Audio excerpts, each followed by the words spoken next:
I'll give you another example. ನಾನು ನಿಮಗೆ ಮತ್ತೊಂದು ಉದಾಹರಣೆಯನ್ನು ಕೂಡ ಬಯಸುತ್ತೇನೆ. Jesus was public in his praise,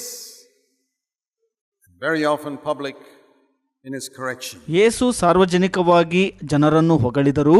ಅನೇಕ ಬಾರಿ ಯೇಸು ಸಾರ್ವಜನಿಕವಾಗಿ ಅಂದರೆ ಎಲ್ಲರ ಮುಂದೆ ಜನರನ್ನು ತಿದ್ದಿದರೂ ಸಹ. Matthew chapter 16. ಮತ್ತಾಯ 16ನೇ ಅಧ್ಯಾಯ.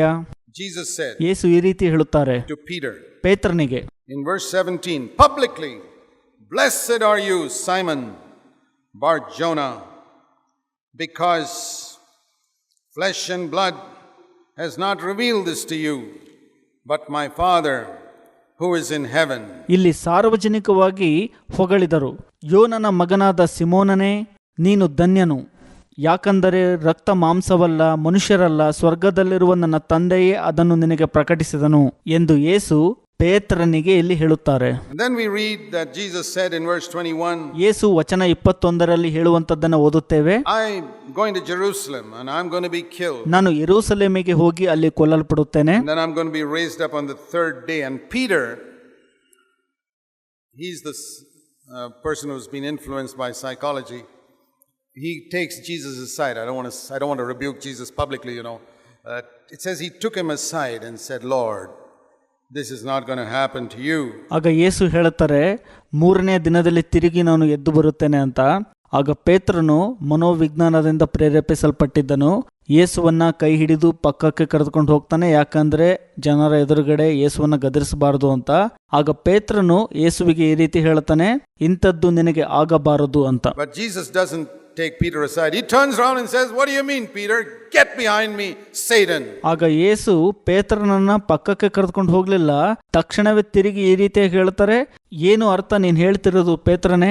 ಸೈತಾನನೇ, ನನ್ನ ಹಿಂದೆ ಹೋಗು ಎಂಬುದಾಗಿ ಯೇಸು ಗದರಿಸ್ತಾರೆ. He rebukes him publicly. ಯೇಸು ಸಾರ್ವಜನಿಕವಾಗಿ ಇಲ್ಲಿ ಪೇತ್ರನನ್ನ ಗದರಿಸುತ್ತಾರೆ. Calls him Satan. ಸೈತಾನನು ಎಂಬುದಾಗಿ ಪೇತ್ರನನ್ನ ಯೇಸು ಕರೆಯುತ್ತಾರೆ. Boy. ಓಹೋ, ಎಂತಹ ಮಾತು! As many as I love, I rebuke. ನಾನು ಯಾರನ್ನು ಪ್ರೀತಿಸುತ್ತೇನೋ ಅವರನ್ನು ಗದರಿಸುತ್ತೇನೆ ಎಂಬುದಾಗಿ ಯೇಸು ಹೇಳಿದ್ದಾರೆ. Because Peter, you are setting your mind not on God's interests but man's interests.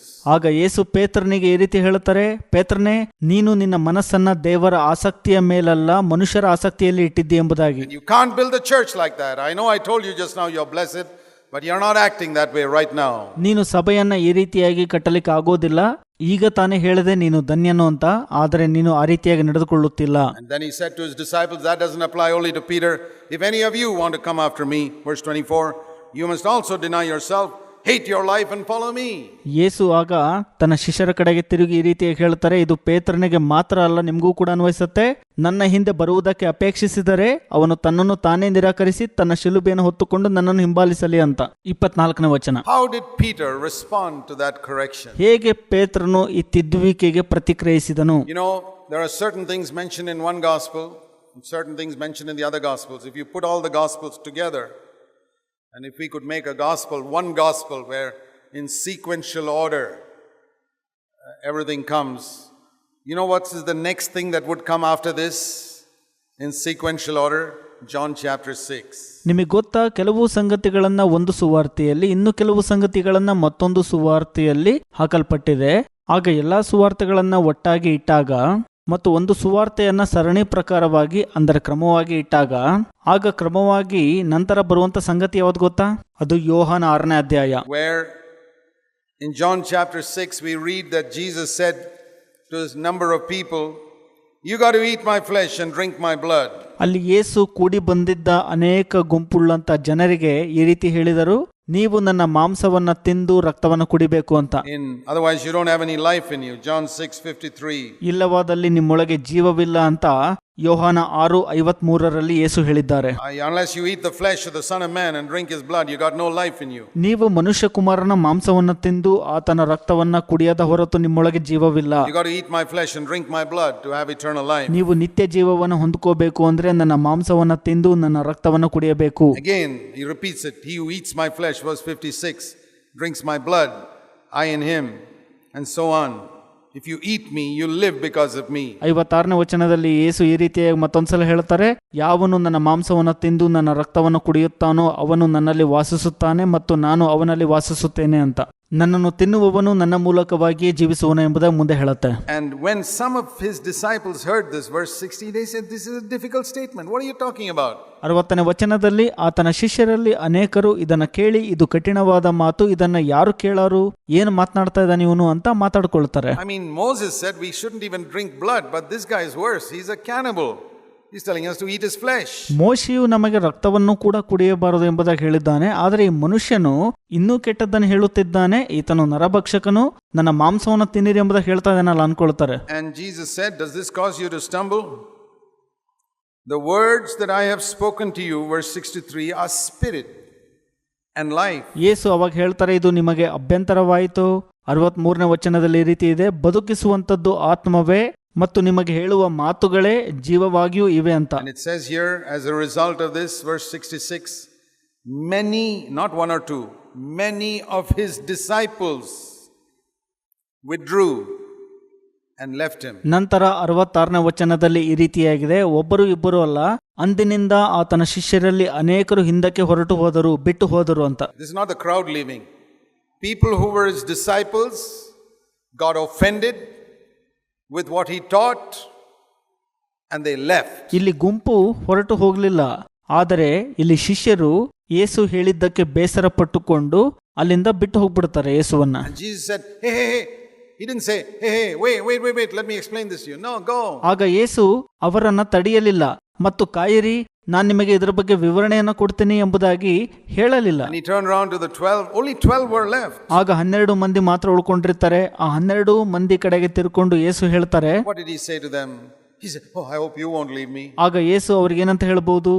ಓ, ನನಗೆ ನಿರೀಕ್ಷೆ ಇದೆ, ನೀವು ನನ್ನನ್ನು ಬಿಟ್ಟು ಹೋಗೋದಿಲ್ಲ ಅಂತನಾ? No, there was a dignity about Jesus. You want to go too? Go. ಇಲ್ಲ, ಯೇಸು ಒಂದು ಘನತೆಯನ್ನು ಹೊಂದಿಕೊಂಡಿದ್ರು. ನೀವು ಕೂಡ ಹೊರಟು ಹೋಗ್ಬೇಕಂತಿದ್ದೀರಾ, ಹೋಗ್ರಿ ಎಂಬುದಾಗಿ ಹೇಳಿದರು. And Peter ಆಗ ಪೇತ್ರನು replies, this person who was called Satan a little while ago, ಈ ರೀತಿಯಾಗಿ ಪ್ರತಿಕ್ರಿಯೆ ಕೊಡ್ತಾನೆ. ಸ್ವಲ್ಪ ಮುಂಚೆ ಯೇಸುವಿನಿಂದ ಸೈತಾನನು ಎಂಬುದಾಗಿ ಕರೆಸಿಕೊಂಡಿರ್ತಾನೆ. Lord, to whom shall we go? You have the words of eternal life. ಕರ್ತನೇ, ನಾವು ಯಾರ ಬಳಿಗೆ ಹೋಗೋಣ? ನಿನ್ನಲ್ಲಿ ನಿತ್ಯ ಜೀವದ ವಾಕ್ಯಗಳು ಉಂಟಲ್ಲ. What are the words of eternal life? Get behind me, Satan. You are interested only in the things of man and not the things of God, Lord.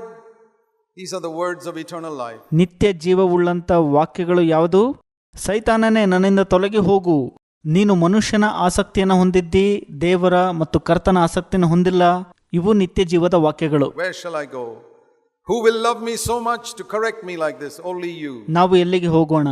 ನೀವು ಮಾತ್ರ ನಮ್ಮನ್ನು ಹೆಚ್ಚಾಗಿ ಪ್ರೀತಿಸಿ ನಮ್ಮನ್ನು ತಿದ್ದಿದ್ದೀರಿ, ಅದು ನೀವು ಮಾತ್ರ. Thank you, Lord. That's what made Peter the apostle he became on the day of Pentecost. ಕರ್ತರೇ, ನಿಮಗೆ ಕೃತಜ್ಞತೆಗಳು ಎಂಬುದಾಗಿ ಪೇತ್ರನು ಹೇಳಿದನು. ಇದನ್ನೇ ಪೇತ್ರನನ್ನು ಪಂಚಶತಮ ದಿನದಂದು ಅಪೊಸ್ತಲನನ್ನಾಗಿ ಮಾಡಿದ್ದು. He took correction. ಪೇತ್ರನು ತಿದ್ದುವಿಕೆಯನ್ನ ತೆಗೆದುಕೊಂಡನು. The strongest correction that Jesus didn't even call the elder in Laodicea a devil. The strongest correction that Jesus ever gave to a human being. He called the Pharisees vipers and snakes. He called the elder in Laodicea wretched, miserable, poor, blind, naked. But he called Peter Satan. ಬಹಳ ಬಲವುಳ್ಳಂತ ತಿದ್ದುವಿಕೆ ಅದು. ಲೆವೋದಿಕೀಯ ಸಭೆಯಲ್ಲಿರುವಂತ ಹಿರಿಯರಿಗೂ ಕೂಡ ನೀವು ಸೈತಾನನು ಎಂಬುದಾಗಿ ಕರೆಯಲಿಲ್ಲ. ಇಂತಹ ಬಲವುಳ್ಳಂತ ತಿದ್ದುವಿಕೆಯನ್ನ ಯಾವ ಮಾನವನಿಗೂ ಯೇಸು ಮಾಡಲಿಲ್ಲ. ಯೇಸು ಫರಿಸಾಯರನ್ನ ವಿಷಸರ್ಪದವರು, ಸರ್ಪ ಸಂತತಿಯವರು ಎಂಬುದಾಗಿ ಕರೆದರು.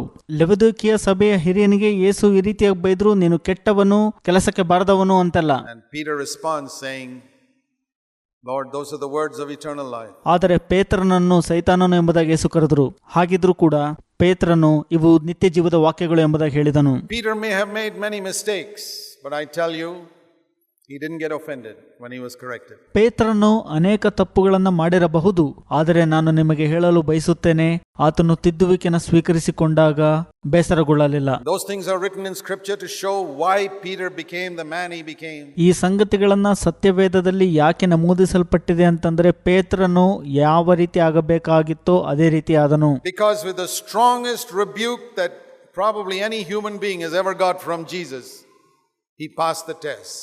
ಯಾಕಂದ್ರೆ ಬಹಳ ಬಲವುಳ್ಳಂತ ಒಂದು ತಿದ್ದುವಿಕೆ ಅದು. ಯಾರೂ ಕೂಡ ಯೇಸುವಿನಿಂದ ಅಂತಹ ತಿದ್ದುವಿಕೆನ ಸ್ವೀಕರಿಸಿಕೊಂಡಿದ್ದಿಲ್ಲ. ಅಂತಹ ಪರೀಕ್ಷೆಯಲ್ಲಿ ಪೇತ್ರನು ಉತ್ತೀರ್ಣನಾದನು. Not only passed the test, he didn't just smile and say, okay, I accept it. He said, Lord, these are the words of eternal life. ಆತನು ಪರೀಕ್ಷೆಯಲ್ಲಿ ಮಾತ್ರ ಉತ್ತೀರ್ಣನಾಗಲಿಲ್ಲ, ಆತನು ತಿದ್ದುವಿಕೆಯನ್ನು ಸ್ವೀಕರಿಸಿಕೊಂಡಿದ್ದೇನೆ ಎಂಬುದಾಗಿ ನಗೆಯನ್ನ ಬೀರಲಿಲ್ಲ. ಕರ್ತರೇ, ಇದು ನಿತ್ಯ ಜೀವದ ವಾಕ್ಯಗಳು ಎಂಬುದಾಗಿ ಹೇಳಿದನು. Where can I go to get words like this that will save me? ನನ್ನನ್ನು ರಕ್ಷಿಸುವಂತ ಈ ರೀತಿಯ ಮಾತುಗಳನ್ನ ಕೇಳಲು ನಾನು ಎಲ್ಲಿ ಹೋಗಲಿ ಎಂಬುದಾಗಿ ಹೇಳಿದನು. Only from you. Others are flatterers. Others just butter me. ನಿಮ್ಮಿಂದ ಮಾತ್ರ ನನಗೆ ಅದು ಸಾಧ್ಯ ಎಂಬುದಾಗಿ ಹೇಳಿದನು. ಇತರರು ಕೇವಲ ನನ್ನನ್ನು ಹೊಗಳುತ್ತಿದ್ರು ಮತ್ತು ಬೆಣ್ಣೆಯನ್ನು ಹಚ್ತಾ ಇದ್ರು ಅಷ್ಟೇ. They won't tell me the truth. They don't care for my soul like you. You saw that I was seeking my own interest and you told me to my face that I was seeking my own interest. Thank you, Lord. ಅಂತವರುಗಳು ನನಗೆ ಸತ್ಯವನ್ನ ಹೇಳಲಿಲ್ಲ. ನಿಮ್ಮ ಹಾಗೆ ನನ್ನ ಆತ್ಮದ ವಿಷಯವಾಗಿ ಕಾಳಜಿ ಹೊಂದಿರಲಿಲ್ಲ ಅವರು. ನಾನು ನನ್ನ ಸ್ವಂತ ಆಸಕ್ತಿಯನ್ನು ಹೊಂದಿದ್ದನ್ನ ನೀವು ನೋಡಿ ನನ್ನ ಮುಖಕ್ಕೆ ನೇರವಾಗಿ ಹೇಳಿದ್ರಿ.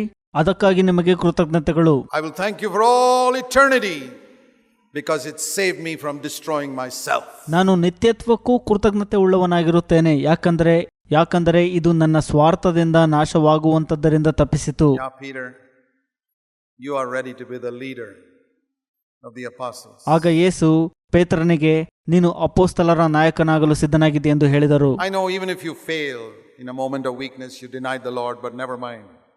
Your attitude to correction I have seen. ನೀನು ನಿನ್ನ ಬಲಹೀನತೆಯ ಸಮಯದಲ್ಲಿ ಕರ್ತನನ್ನು ನಿರಾಕರಿಸಿ ಸೋತಿದ್ರು ಕೂಡ ತಲೆ ಕೆಡಿಸ್ಕೊಳ್ಬೇಡ. ತಿದ್ದಿಸಿಕೊಳ್ಳುವಂತ ಕಡೆಗೆ ನಿನ್ನ ಮನೋಭಾವವನ್ನು ನಾನು ನೋಡಿದ್ದೇನೆ. And even if there are serious failures in your life, like denying the Lord, I can help you get over them. ನಿನ್ನ ಜೀವಿತದಲ್ಲಿ ಬಹಳ ಗಂಭೀರವಾದಂತ ಪಾಪವಾದ ಕರ್ತನನ್ನ ನಿರಾಕರಿಸುವಂತದ್ದು ಇದ್ರೂ ಕೂಡ ನಾನು ನಿನಗೆ ಸಹಾಯ ಮಾಡುತ್ತೇನೆ ಅದನ್ನ ಜಯಿಸಲು. Because you recognize that correction is the words of eternal life. ಯಾಕಂದರೆ ನೀನು ಗ್ರಹಿಸಿಕೊಂಡಿದ್ದಿ ತಿದ್ದುವಿಕೆಯು ನಿತ್ಯ ಜೀವದ ವಾಕ್ಯಗಳು ಎಂಬುದಾಗಿ.